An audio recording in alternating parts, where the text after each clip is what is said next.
Hey everyone, welcome to CLAT point. देखिए, union budget 2024 आ चुका है और आज के सेशन में हम यही देखने की कोशिश करेंगे कि इस बजट में से आपके एग्जाम के पर्सपेक्टिव से जो जो इंपॉर्टेंट चीजें निकल के आ रही हैं वो क्या क्या हैं। तो देखिए, जो यूनियन बजट इस बार का आया है वो बेसिकली हर साल तो बजट जो है वो 1 Feb को आता है, बट इस साल क्योंकि इलेक्शन था तो ये थोड़ा लेट आया है। अब ये बजट जो है प्रिपेयर किसके द्वारा किया जाता है, तो department of economic affairs, ministry of finance जो है that is the nodal body responsible for preparing the budget document.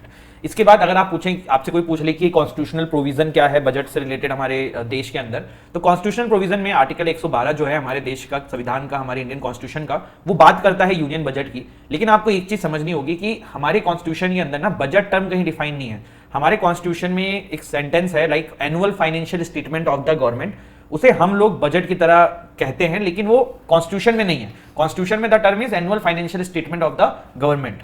इसके बाद अब हम बजट को अगर देखें तो निर्मला सीतारमण जी ने बजट जब पेश किया तो उन्होंने ये बोला कि 2047 तक इंडिया को जो है वो एक डेवलप्ड कंट्री की तरह वो लोग देखते हैं, और उसके लिए उन्होंने 9 पिलर्स की बात करी कि ये 9 पिलर्स जो हैं वो इसके लिए बहुत इंपॉर्टेंट रोल अदा करेंगे। अगर ये 9 पिलर्स पे ध्यान दिया गया, 9 पिलर्स पे काम किया गया, तो इंडिया डेफिनेटली जो है वो 2014 तक डेवलप कंट्री की कैटेगरी में आ जाएगा। तो अब ये 9 पिलर्स क्या है ना, यही आपके एग्जाम के पर्सपेक्टिव से बजट पूरा खत्म कर देगा। इसमें बहुत सारी स्कीम्स एंड ऑल लॉन्च हुए हैं, तो वो एक एग्जाम के पर्सपेक्टिव से इंपॉर्टेंट हो जाता है। तो लाइन बाय लाइन इनको कवर करते हैं और देखना शुरू करते हैं। सबसे पहले देखिए, जो पहली चीज है वो पहला जो इसमें टॉपिक है that is productivity and resilience in agriculture. तो जो ये पहला पिलर है इसमें कुछ इंपॉर्टेंट बातें जो हैं वो कही गई हैं, जैसे कि देखो, transforming agriculture research, basically research को बढ़ाने की बात करी गई है, रिसर्च को बेटर करने की बात करी गई है in the sector of agriculture. क्योंकि होता क्या है ना, देखो, मौसम चेंज हो रहा है, क्लाइमेट चेंज हो रहा है, बहुत सारी चीजें हो रही हैं, उसकी वजह से देखने को ये मिलता है कि किसानों की फसलों को काफी नुकसान हो जाता है। तो वो चीज ना हो, वो रुक जाए, इसीलिए इसको रोकने की बात करी गई है कि कैसे इसको रोका जा सकता है। तो और रिसर्च करके और साइंटिफिकली एग्रीकल्चर को आगे बढ़ा के तभी ये चीज पॉसिबल है। तो एक उस पर बहुत ज्यादा एम्फेसिस किया है। दूसरा, आत्मनिर्भरता की बात करी गई है। अब आत्मनिर्भरता in the case of oil seed such as mustard, groundnut और सोयाबीन, सनफ्लावर। और ये क्यों कहा गया, देखो लास्ट ईयर क्या हुआ था, जो एडिबल ऑयल्स थे जिनको हम खाने पीने में यूज करते हैं, उनका रेट अचानक से काफी बढ़ गया था। और कारण ये था क्योंकि भारत बहुत ज्यादा मात्रा में इसको इंपोर्ट करता है बाहरी कंट्री से। तो हमारी सरकार ये चाह रही है कि हम हमारे देश में इसको ज्यादा मात्रा में उगाएं, जिससे कि ये जो इंपोर्ट हम कर रहे हैं ना वो करना खत्म हो जाए और आत्मनिर्भरता बढ़े। अब जब सोयाबीन होगा ज्यादा भारत में तभी तो सोयाबीन तेल बनेगा, तो वो वाला यहाँ पे कॉन्सेप्ट रखा गया है।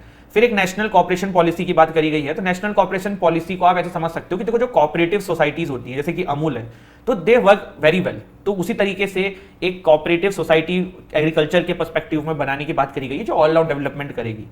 फिर रिलीज ऑफ न्यू वेराइटीज, मतलब जो आपके 32 के आसपास जो हैं, जो हमारे देश के अंदर there are 10 new high yielding and climate resilient varieties of 32 field and horticulture crops. अब ये जैसे कि फ्रूट्स हो गया या इस तरीके की चीजें जो हो गई, आपकी दाल हो गई, तो वो 32 में आ जाती है, जो resilient varieties of 32 field and horticulture crops लिखा हुआ है इसमें। तो बेसिकली कहा गया है कि इसमें डिफरेंट टाइप के और नए उत्पादन करने की कोशिश करी जाएगी, कुछ नए टाइप के प्रोडक्ट लाने की कोशिश करी जाएगी। अब देखो, इसमें ऐसे डायरेक्ट आपसे एग्जाम में क्वेश्चन नहीं पूछेगा, बट ये है कि आपको बेसिक तो बजट का पता ही होना चाहिए, है ना, तो वो वाली चीज है।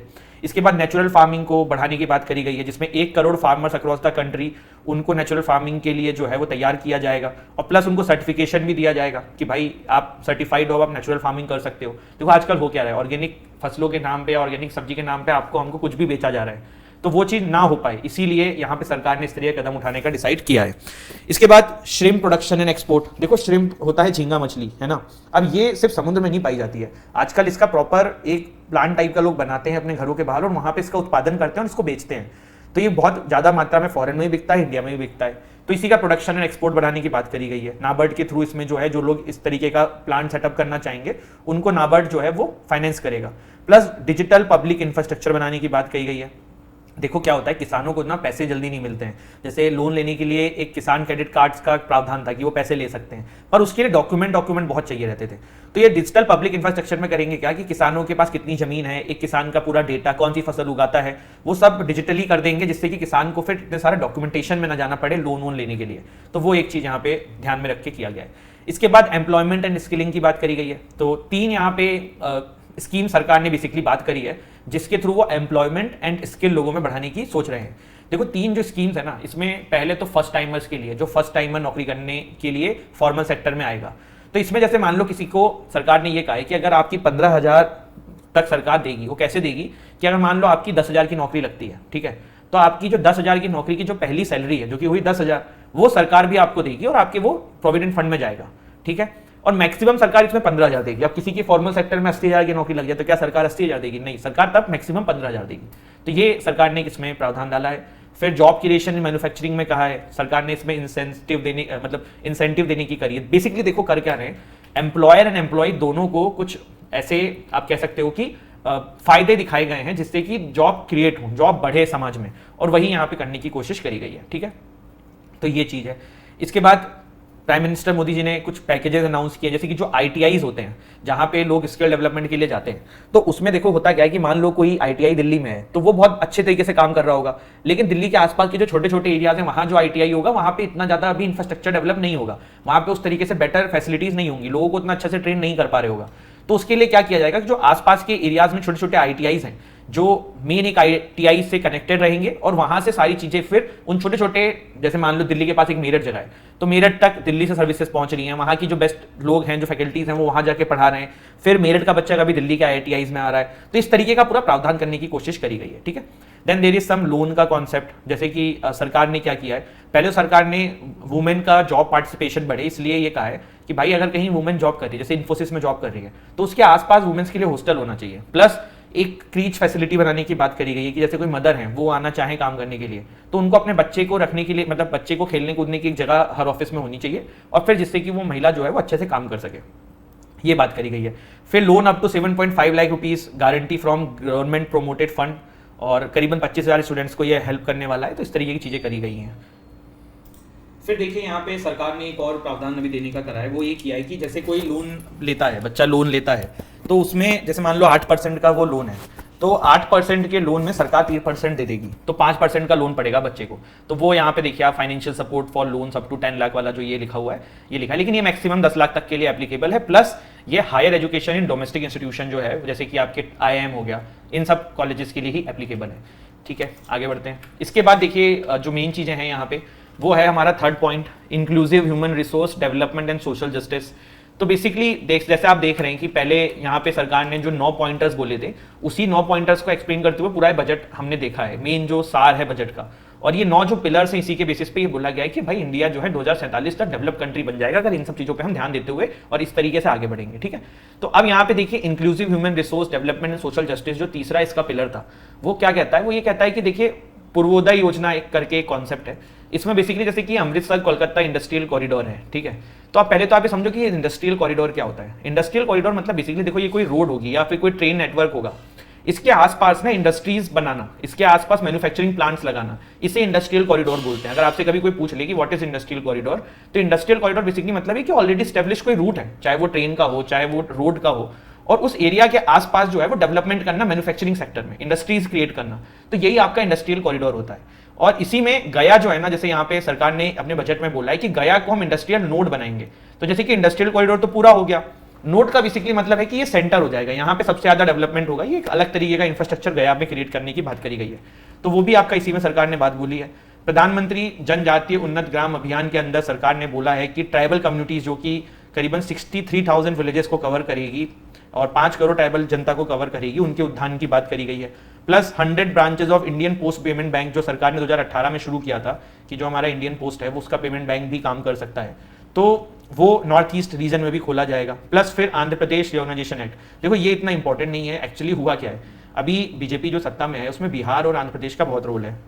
यहाँ पे टीडीपी है और बिहार में आपकी नीतीश कुमार जी की पॉलिटिकल पार्टी है, तो सरकार को उनको भी साथ में लेके चलना था। तो इसीलिए आप यहाँ पे देख पा रहे हैं कि आंध्र प्रदेश रिकॉग्नाइजेशन एक्ट जो है उसके बारे में यहाँ पे बात हो रही है, और इसी तरीके से बिहार को भी काफी सारा पैसा अलग से दिया गया है और बिहार को भी काफी इंपेसिस किया गया है। तो वो एक कारण मेन जो बता रहे हैं, लेकिन उसमें आपके एग्जाम के पर्सपेक्टिव से कुछ क्वेश्चन निकल के नहीं आएंगे। फिर देखिए मैन्युफैक्चरिंग या सर्विस जो चौथा पिलर है, तो इसमें एज सच कुछ नहीं है जो बहुत इंपॉर्टेंट है, बहुत बेसिक चीजें हैं, जैसे कि credit guarantee schemes for MSME in manufacturing sector. तो देखो सरकार ने करने की क्या कोशिश करी, सरकार ने ये कोशिश करी है कि लोग जो है वो मैन्युफैक्चरिंग एंड सर्विस सेक्टर्स में ज्यादा जाएं। पर होता क्या था, हो क्या रहा था कि जैसे मान लो आप एक एग्जांपल ले लो कि भाई आपको एक कुछ प्लांट लगाना है, बट आपको पैसे ही नहीं मिलेंगे तो आप प्लांट कैसे लगाओगे।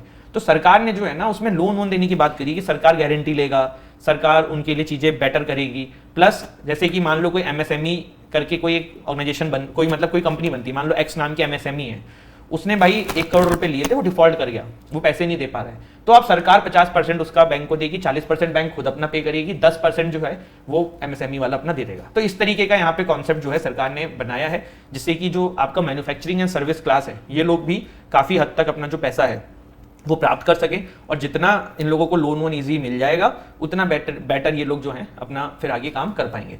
प्लस यहाँ पे देखिए एक ये अच्छा पॉइंट है इंटर्नशिप अपॉर्चुनिटी, जिसमें क्या किया है सरकार ने 500 टॉप कंपनीज जो भारत की हैं उसके अंदर 1 करोड़ यूथ को अगले 5 साल के अंदर इंटर्नशिप दिलाने की बात करी, जिससे कि वो अपनी स्किल डेवलप कर पाए। जैसे मान लो टाटा है, तो टाटा में इंटर्नशिप दिलाने की बात करी गई है। अब फ्री में नहीं, इसमें भी उनको 5,000 रुपए पर मंथ मिलेंगे। अब आप बोलोगे कि सर ये कंपनियां बेवकूफ है क्या कि जो किसी को भी रख के 5,000 देगी, तो देखो कंपनियों का भी एक CSR कॉन्सेप्ट होता है जिसमें उनको टैक्स से बेनिफिट मिलता है, तो वो लोग उसको यहाँ पे यूज करेंगे और वो दे भी देंगी। तो इस तरीके की चीज आप देख सकते हैं। इसके बाद देखिए सरकार ने मुद्रा लोन को बढ़ाने की बात करी है इसी के अंदर, है ना, सर्विसेज के अंदर। अब मुद्रा लोन सरकार ने पहले ये स्टार्ट किया था, बेसिकली इसको 3 कैटेगरी में किया था। मुद्रा लोन अगर आपसे पूछना अपने आप में एक अलग टॉपिक है, तो मुद्रा लोन क्या होता है, इसमें सरकार ने छोटे व्यवसायियों को पैसा देने का सिस्टम क्रिएट किया था। इसको 3 कैटेगरी में रखा था, शिशु मतलब 0 से 50,000 रुपए जिसको चाहिए, किशोर जिसको 50,000 से 5 लाख चाहिए, तरुण जिसको 5 लाख से 10 लाख चाहिए। अब सरकार ने अपनी इसी पिलर के अंदर ये बात कही है कि मान लो किसी ने तरुण के अंदर में 10 लाख रुपए लिए थे और उसने 10 लाख रुपए वापस कर दिए, तो अब उसकी लिमिट जो है ना मुद्रा लोन के अंदर 10 से बढ़ा के 30 कर दी जाएगी। मतलब उसकी लिमिट बढ़ जाएगी अगर वो गुड पे बैक करने वाला बंदा रहा। तो ये मुद्रा लोन के अंदर कॉन्सेप्ट है। फिर सरकार ने देखिए अर्बन डेवलपमेंट की बात करी है, जैसे कि स्टाम्प ड्यूटी में रिबेट मिलेगा अगर वुमेन्स के नाम से प्रॉपर्टी परचेस करेंगे। अब वुमेन्स के नाम से क्यों कराया जा रहा है कि ज़्यादा से ज़्यादा वुमेन्स के नाम पे लोग प्रॉपर्टी खरीदें, अगर वो करेंगे तो रजिस्ट्री के चार्जेस में कुछ डिस्काउंट मिलेगा। फिर है स्ट्रीट मार्केट बढ़ाने की बात करी गई, जैसे हर लोकल क्यूजीन होता है। आप जैसे हमारे लखनऊ में आएंगे तो यहाँ पे आपको चाट खाने को मिलेगा, यहाँ पे आपको नॉनवेज कबाब ये सब चीज़ें मिलेंगी। ऐसे ही अगर आप दिल्ली जाएंगे तो दिल्ली का अपना स्ट्रीट फूड है, मुंबई जाएंगे वहाँ का अपना स्ट्रीट फूड है, पटना जाएंगे वहाँ का अपना है। तो स्ट्रीट मार्केट्स बनाने की बात करी गई है, जहाँ पे एक पूरा एरिया स्ट्रीट मार्केट्स रहे और लोग जाएं वहाँ पे, उस जगह को घूमें फिरें, एंजॉय करें और उस जगह की इकोनॉमी भी बढ़े। फिर ट्रांजिट ओरिएंटेड डेवलपमेंट की बात करी गई। अब ट्रांजिट ओरिएंटेड डेवलपमेंट क्या होता है, देखो ट्रांजिट का बेसिकली मतलब ये होता है, जैसे अगर आप दिल्ली गए हो तो दिल्ली में सीपी जो है ना वो ट्रांजिट एरिया है, मतलब जहां से हर जगह की कनेक्टिविटी है पूरे दिल्ली की। तो ऐसा डेवलपमेंट की बात करी गई है कि जहां से जो ट्रांजिट वाला एरिया है उसके आसपास की डेवलपमेंट बहुत ज्यादा रहे, जो पूरे सिटी को कनेक्ट करता है। तो ये चीज यहां पे करी गई है। वाटर मैनेजमेंट की बात करी है। पीएम आवास योजना अर्बन 2.0 ये अपने आप में पुरानी स्कीम है सरकार की, उसका बस यहाँ पे चर्चा कर दिया गया है। फिर एनर्जी सिक्योरिटी की बात करिए, जैसे कि देखो यहाँ पे आप देख सकते हो कि सोलर पैनल आप लोगों ने शायद देखा हो, अपने आसपास कभी ऑब्जर्व किया हो, नहीं किया हो तो अब करना। जो आप देखोगे ना कि आपके आसपास अगर आप लोग खुद बहुत अच्छी फैमिली, रिच फैमिली से बिलोंग करते हैं तो आप ये देखेंगे, खुद के घर में देख रहे होंगे, वरना आप कभी ऐसे सोसाइटीज में जाना जहाँ पे आपको लगे कि भाई थोड़े से जो है ना बड़े लोग रहते हैं और हमें इनसे बड़ा बनना है, जो आपके होते हैं ना एक आइडियल होते हैं कि भाई ये कॉलोनी है, मुझे यहाँ घर लेना है, तो ऐसी कॉलोनी में जाना आपके आसपास के एरिया में, आप देखोगे कि उनके घरों के ऊपर ना ये सोलर पैनल इंस्टॉल है। वो क्यों कर रहे हैं, वो लोग बिजली बचा रहे हैं। बिजली कैसे बचा रहे हैं, सरकार की एक स्कीम है कि up to 300 unit every month जो है आप इसको कंज्यूम कर सकते हो।